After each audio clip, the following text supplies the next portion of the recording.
it's not a matter of learning how to love yourself. It's a matter of peeling back the layers and realizing that you were loved all along. And, I think this is where so much self-development can become this endless rabbit hole of, it almost becomes its own form of materialism where you want more and more and more. And what I learned is that trying to love yourself as a goal is a never-ending and fruitless search. But where the true peace is, where the true gold lies, in my humble opinion, at this point in my life, after this profound experience that I had, is realizing that you are love. You're literally made of the thing that you're looking for. So you don't need to self-generate it and try to love yourself.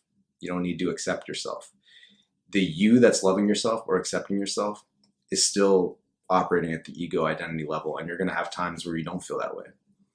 But to understand, to take a step back and realize that there's a prior experience of you that is full of love. Because if it wasn't, why would you try to do anything at all? And why would you be alive in the first place?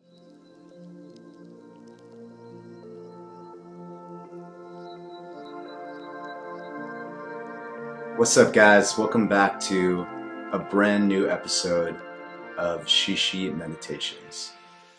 And I feel really full of joy and bliss to share this episode with you guys and share my most recent experiences. So today is June 22nd. It's a Saturday evening. And last week, the week before this past one, I spent 7 days at a meditation conference and retreat in Mexico. And it was an incredible experience. It was run by this neuroscientist and chiropractor by the name of Dr. Joe Dispenza, and I'll leave his link in the comments below. But it really was just an amazing week of connecting to myself and, peeling back some of the layers of protection of my ego, protection of myself that I've sort of accumulated over the years, based on different traumas or, feelings of the need to protect myself through these different mechanisms. And I had a really profound experience of my heart opening up on the fourth day of this retreat. So, without getting too into it, essentially on the fourth day, we did this healing session. And basically, in the retreat, a lot of what he talks about is epigenetics and how our thoughts and our emotions actually have a physical, tangible effect on our body chemistry, and how the energetic frequencies of certain thoughts and emotions will direct our matter to organize itself in different ways. And so a lot of people come to these retreats with serious physical illnesses in an attempt to try to signal their genes in different ways to start to heal, basically, by thought alone, by positive thought and positive emotion. And, I'm somebody who, I'm very open-minded to a lot of spiritual things. I'm very open-minded to a lot of healing modalities and techniques, but I also have a healthy skepticism and cynicism about things. And I'll be honest, when I first heard about this work, and I heard stories about people going to these events and getting spontaneous remissions of stage 4 cancer, when their doctor told them that they had no shot left to live, or stories of people with multiple sclerosis who had been in a wheelchair for 10 years and then going to a Dr. Joe event, and through meditation alone, being able to stand by the end of the event. I had quite a bit of skepticism about a lot of those stories, truthfully. And I'm not going to get into everything that I experienced at the retreat, but I did witness some miracles, and I also witnessed in myself an incredible heart opening that I haven't really felt ever in my life, to be honest, truthfully. And I want to tell you guys that story quickly, and then just share what I learned from that, in the hopes that it could help somebody watching this video. So basically, on the fourth day, I think it was, of the retreat, we did this healing meditation where essentially 20 or so members of the audience, there's 1,000 people at this retreat. It was huge amount of people, huge energy. 20 people who had been pre-selected beforehand because they had some sort of illness or disease were selected to be healed by the group. And each person was surrounded by a group of 8 people who we sat in meditation for about an hour and just filled our hearts with love. We just filled our hearts with as much positive intention as possible. And then we healed this person just through our intentions and through our thoughts. And again, for me, at first, it felt very contrived. I was like, what is this? This doesn't make any sense. Like, I wasn't feeling it. I was just completely intellectualizing everything. But something about the energy in that room, I had a moment when I was looking down at this sweet, must have been 50 or 60-year-old woman who was lying down, and a group of us were sitting around her, healing her, just sending as much positive love and intention to her to be healed and to feel better. And I had a moment that is difficult to explain in words, because it was more of a feeling, more of a somatic sensation than an intellectual concept. And so there is a challenge in trying to relay this information in a video. But I basically had a moment where I was looking at this woman, and there was no way that I could have felt anything but just pure love and joy for her. Pure love and joy. I didn't know who she was. I don't know what condition she had. I don't know what good or bad things she's done in her life. But I've never felt so much just absolutely unfiltered love for another human being. It was really quite remarkable. Just, there was no thought in my mind and no feeling in my body except just pure love. And the most crazy part about it was that it didn't feel like it was coming from me. It felt like it was already there. And I was just opening myself up to allow it to flow through me and into her. And so was everybody else in the room. And yeah, it was just an incredible, incredible feeling. And then at some point, and during the meditation, there was this beautiful music playing. It was very emotional. And at some point in the meditation, Dr. Joe, who was leading the meditation, then instructed us to turn our love inwards. Basically said, you've been showing all this love to this person, this unconditional love for this person, total raw acceptance. And now I want you to take all of that love and compassion and turn it inwards on yourself. And, before that day, I hadn't cried for about 6 years. The last time I cried was when my dog died. And that was like 6 years ago. And that's just because I personally have had a lot of blocks around my emotions, around being truly vulnerable and allowing myself to let go like that, especially around other people. And it's an issue that I know I've been aware of for a long time. But as soon as we were instructed to turn our love inwards, something inside me just released, and I just started bawling. I just started crying so hard. And I had this deep realization where I suddenly knew, like,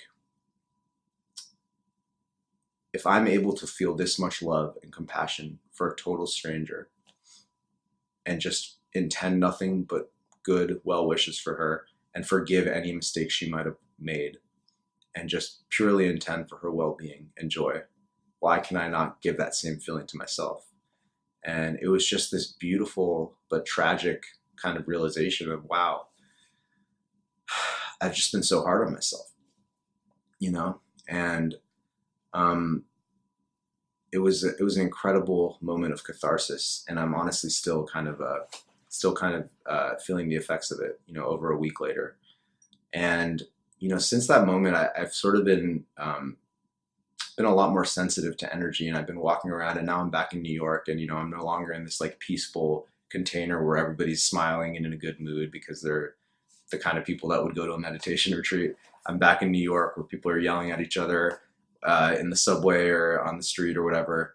And the best way I can explain this is like, I feel like I'm like a little kid, like a little toddler, just stumbling through the world and like making mistakes, fucking up, sometimes feeling like the man, getting validation, sometimes feeling like a loser, like, not getting validation, getting attention, not getting attention, feeling good about myself, feeling bad about myself, going through all the emotional roller coaster that is the human condition.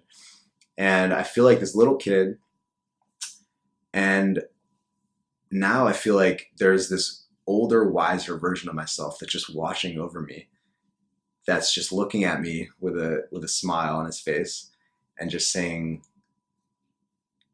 no matter what you do, I'll just be here loving you. You don't even have a say in the matter. And it's not a matter of me forgiving you for this or that.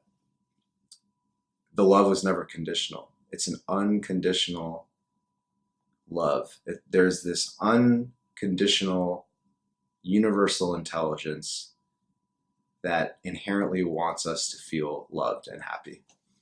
And I just feel like I'm walking around with that. And, I'm not like a terribly religious person, but the best way I can describe it is I feel connected to some sort of divine source.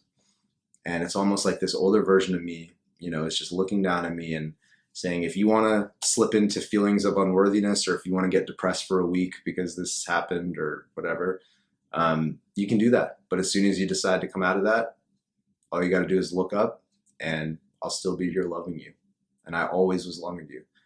And it's not a matter of learning how to love yourself. It's a matter of peeling back the layers and realizing that you were loved all along.